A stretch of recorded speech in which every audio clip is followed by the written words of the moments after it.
ہمارا جو مذہبی طبقہ ہے جو اپنے آپ کو مذہب سے جوڑ کے رکھتا ہے، اور وہ کہیں نہ کہیں اس کو دعویٰ ہے کہ وہ رسول اللہ کا جانشین ہے اور رسول اللہ کا وارث ہے اور اس کے علم رسالت کی وراثت وہ بانٹ رہا ہے،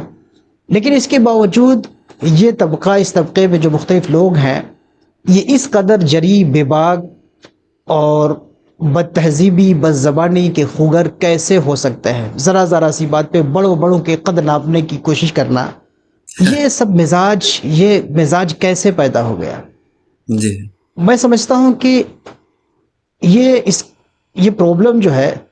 اس کی دو وجوہات ہو سکتی ہیں، اس کی دو وجہ ہیں۔ ایک وجہ تو اس کی علمی ہے اور دوسری وجہ اس کی دینی ہے۔ علمی وجہ یہ ہے کہ ہمارے پاس جو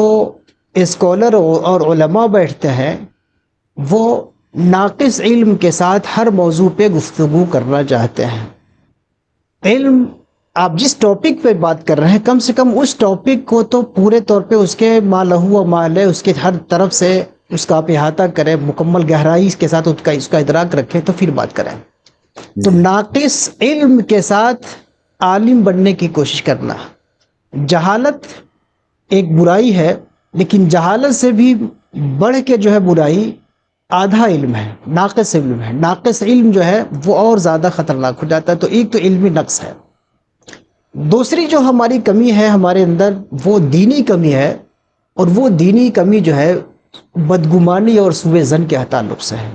ہم بہت جلدی بدگمان ہو جاتے ہیں۔ قرآن کا نص صریح ہے، رسول اللہ صلی اللہ علیہ وسلم کے مسلسل کئی فرمان ہیں کہ حسن ظن ضروری ہے، اہل اسلام، اہل قبلہ کے ساتھ خوشگمانی ضروری ہے، ان کے ساتھ بدگمانی اچھی چیز نہیں ہے۔ تو عام مسلمانوں کے ساتھ، عام اہل قبلہ کے ساتھ خوشگمانی اور اچھا گمان رکھنا اور اچھا ظن رکھنا، حسن ظن رکھنا، یہ ضروری ہے کتاب و سنت کی روشنی میں۔ پھر جو دین کے جو اکابر ہیں، وہ لوگ جن سے اس دین کی اصلاح ہوئی ہے، اس دین کی دعوت عام ہوئی ہے، جن کی ولایت، جن کی اصلاح، جن کی اخلاق، جن کے صلاح و تقوی کا ایک زمانہ معترف ہے اور ایک زمانہ ان سے فیضیاب ہوا ہے اور ہو رہا ہے، ان کے حوالے سے بات بات پہ ایک چھوٹی سی بات ایک شوشہ کہیں ملا، اس کی بنیاد پہ بدگمانی ہم پالنا شروع کرتے ہیں۔ تو یہ ایک بدگمانی ایک بڑا مرض ہے جو ہمارے ذہنوں میں، ہمارے معاشرے میں سرایت کر گیا ہے۔ علمی جو نقص ہے جس کی بات کیا میں، چونکہ جو بات ہم نے کی کہ ہم ایک علمی نقص اور علمی بحران سے گزر رہے ہیں، تو علمی جو نقص ہے جس سے ہمارے جو اسلام اور دین کے عام طور پہ چونکہ سوشل میڈیا کا زمانہ ہے، ہر آدمی دین کا اسکالر ہے، تو وہ اسکالر کہے جانے والے جس علمی نقص سے دوچار ہوتے ہیں، جس علمی نقص سے ہمیں سامنا ہے، اس کو بھی ہم دو خانوں میں بانٹ سکتے ہیں۔ ایک تو منہجی ہے، یعنی علمی نقص کے ساتھ اس کا کوئی منہج ہے، کوئی نہ کوئی اصول ہے، وہ چاہے غلط ناقص اصول ہے لیکن کوئی نہ کوئی اصول ہے۔ اور ایک غیر منہجی ہے کہ کوئی اس کا اصول ہی نہیں، اور یہ غیر منہجی علمی نقص پیدا کیا ہے سوشل میڈیا سے۔ کہیں قرآن کی ایک آیت، ایک ٹکڑا آپ کو پیش کر دیا، کوئی حدیث کا کوئی ٹکڑا پیش کر دیا، کسی بزرگ کا کوئی قول پیش کر دیا، اور اس پر پوری اپنی عمارت تعمیر کر دی، پورا ایک دین بنا دیا یا پورا ایک کفر بنا دیا، ایمان و کفر کی تعمیر پوری اسی پہ کر دی۔ جبکہ علماء کے لیے کتنے مشکلات ہوتی ہیں کہ وہ ایک مسئلے پہ ساری آیتوں کو جمع کرنا، ساری احادیث کو جمع کرنا، ان کی روایت کو چیک کرنا، ان کی درایت کو چیک کرنا، اس کے بعد کسی نتیجے پہ پہنچنا، یہ علماء کا کام ہے۔ لیکن وہ غیر منہجی جو جوہلا ہیں، وہ قرآن کے ایک آیت مل گئی اسی کو لے کے گھما رہے ہیں، وہ کس سیاق میں ہے، کس سباق میں ہے، اس میں جو الفاظ، اس کے معنی کیا ہیں، اس کا شان نزول کیا ہے، اس سے کوئی لینا دینا نہیں۔ اسی طرح کسی بزرگ کی کوئی کتاب، کوئی جملہ اٹھایا اور اس پر پورا حفوات اپنا بکنا شروع کر دیا، وہ اس کا پس منظر کیا ہے، روایتی اس کی حیثیت کیا ہے، ازروف درایت اس کا کیا مقام ہے، ان بزرگوں کی ذاتی زندگی کس انداز کی تھی، اس سے کوئی لینا دینا نہیں، سارا فیصلہ ایک جملے پہ کر دیا گیا۔ تو یہ غیر منہجی علمی نقص ہے۔ ایک علمی نقص وہ ہے جس کا کوئی نہ کوئی ایک منہج ہے، کوئی نہ کوئی اصول ہے، اگرچہ وہ ناقص اصول ہے لیکن کوئی نہ کوئی ایک منہج ہے، وہ ایک ناقص اصول کے ساتھ جو ہے ہمارے درمیان علمی اصول، بعض ایسے علمی اصول ہمارے معاشرے میں رائج ہیں جو بظاہر علمی اصول دکھتے ہیں لیکن ان کے اندر بڑے گہرے نقص ان کے اندر پائے جاتے ہیں۔ مثال کے طور پہ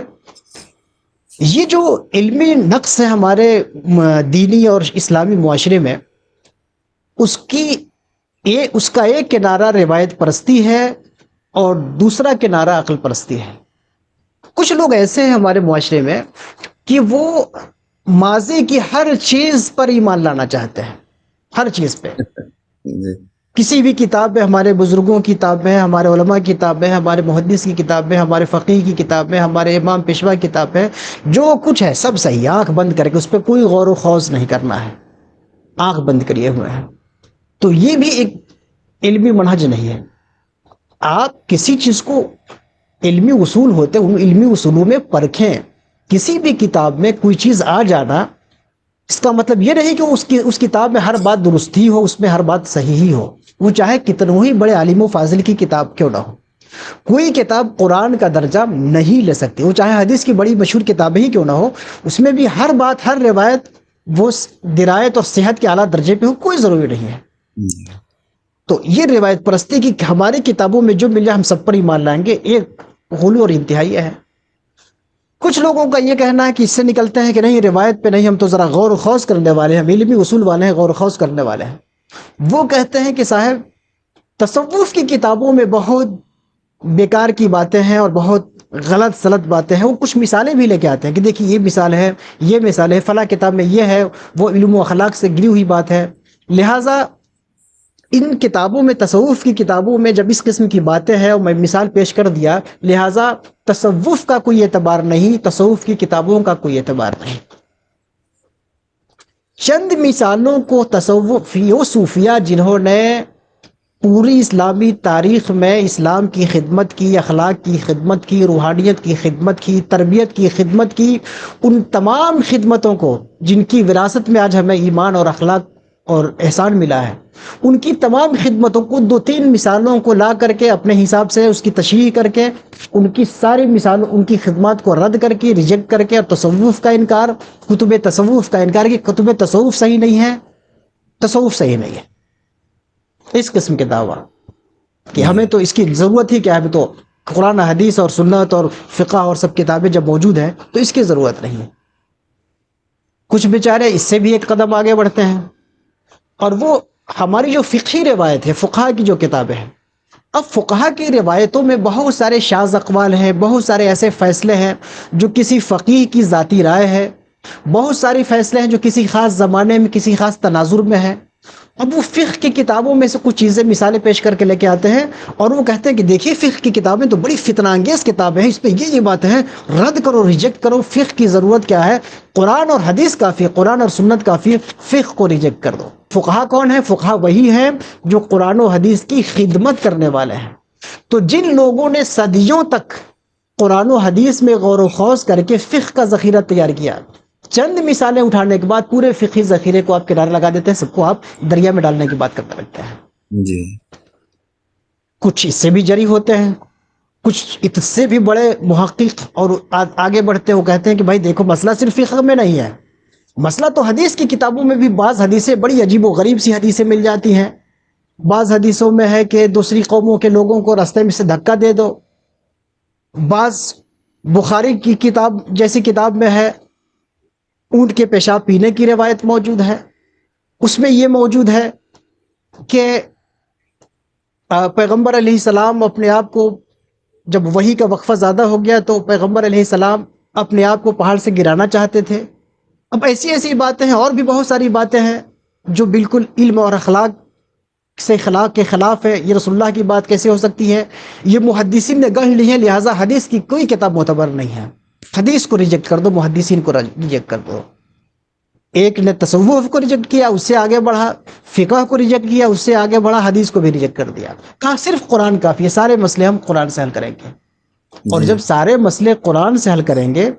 تو قرآن کے شارح کون ہوگا؟ بنفس نفیس حضرت ہوں گے۔ تو آپ اکیلے پوری امت کو ایک طرف کر کے آپ اکیلے جب قرآن کی تشریح کریے گا تو یہ تشریح کیا بنے گی، آپ سوچ سکتے ہیں۔ اچھا، پھر اگر کوئی آپ سے یہ سوال کر دے کہ قرآن میں بھی بہت سی باتیں ہیں جو بظاہر اول نظر میں عجیب و غریب لگتی ہیں، پانی کا جو ہے پھٹ جانا اور بیچ میں راستے بن جانا، یہ عقل میں نہیں آ رہی ہے، آپ دیکھیے ایک پیغمبر ہیں حضرت ابراہیم علیہ السلام، وہ اپنی بیوی کو بہن کہہ رہے ہیں، یہ بات سمجھ میں نہیں آ رہی ہے۔ ایک پیغمبر ہیں حضرت ابراہیم علیہ السلام، وہ وہ جو کہہ رہے ہیں کہ جب آفتاب جب طلوع ہوا، پہلے ستاروں کی طرف مائل ہوئے، چاند کی طرف مائل ہوئے، پھر جب سورج طلوع ہوا تو کہا کہ ہاذا ربی ہاذا اکبر، یہ بڑا ہے، یہ میرا رب ہے۔ اب پیغمبر سورج کو رب کہہ رہا ہے، یہ تو عجیب و غریب بات ہے، لہٰذا قرآن بھی صحیح نہ ہو۔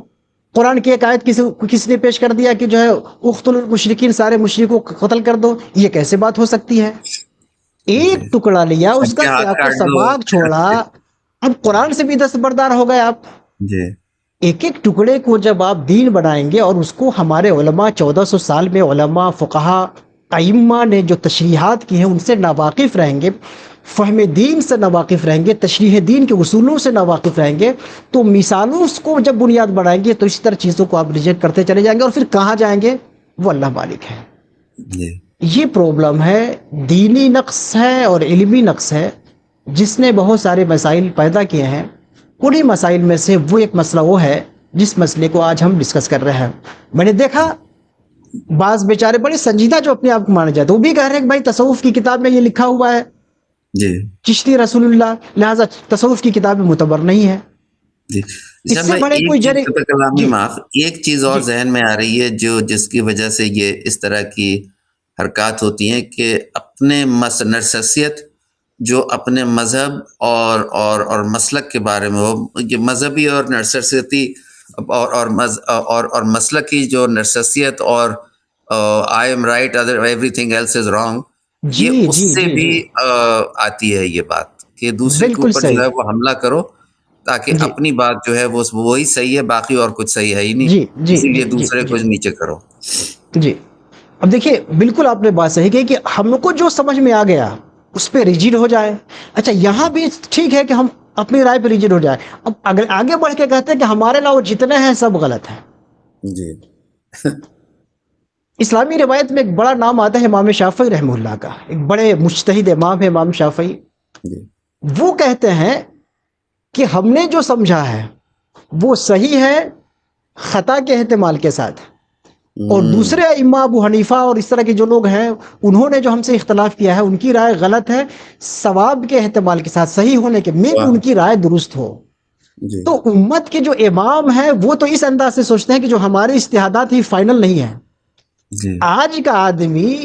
ایک ٹکڑا کسی کتاب سے اٹھاتا ہے اور پوری ایک عمارت تعمیر کر لیتا ہے، اور اپنے علاوہ سب کو ریجیکٹ کرنے کی، اور وہ بڑے بڑوں ائمہ علماء ائمہ کبار سب کو رد کرنے، اولیاء سب کو رد کرتا ہے، ریجیکٹ کرتا ہے، اور پھر گستاخانہ کلمات بولتا چلا جاتا ہے۔ یہ بڑی جہالتیں پیدا ہوئی ہیں ہمارے زمانے میں، اللہ تعالیٰ اسے نجات بخشے اور دین کا کامل شعور بخشے۔ دین جی کا کامل شعور جب ہوگا کہ جب ہم کتاب اللہ سے وابستہ ہوں، جب ہم سنت رسول سے وابستہ ہوں، ائمہ کرام سے وابستہ ہوں، مجتہدین سے وابستہ ہوں، فقہا سے وابستہ ہوں، صوفیہ سے وابستہ ہوں، فلسفہ اور معقولات سیکھیں، عصری علوم سیکھیں، ان تمام چیزوں کو لے آنے کے بعد دین کا جامع فہم پیدا ہوتا ہے۔ اور تو انٹلیکچوئل ظاہر سے انٹیگریٹی کے ساتھ، جس کو جی انگریزی میں جی جی جی انٹلیکچوئل جی جی انٹیگریٹی بالکل اس کے بالکل ساتھ۔ اس کے ساتھ، لیکن یہ تو بڑا مشکل کام ہے۔ یہ آسان کام ہے کہ آپ فلاں کے بارے میں انگشت نمائی کریں، فلاں کے بارے میں فیصلہ کریں، فلاں کو رد کریں، فلاں امام کو رد کریں، فلاں ولی کو رد کریں، یہ بڑا آسان کام ہے اور لوگ آسان کام میں جڑے ہوئے ہیں۔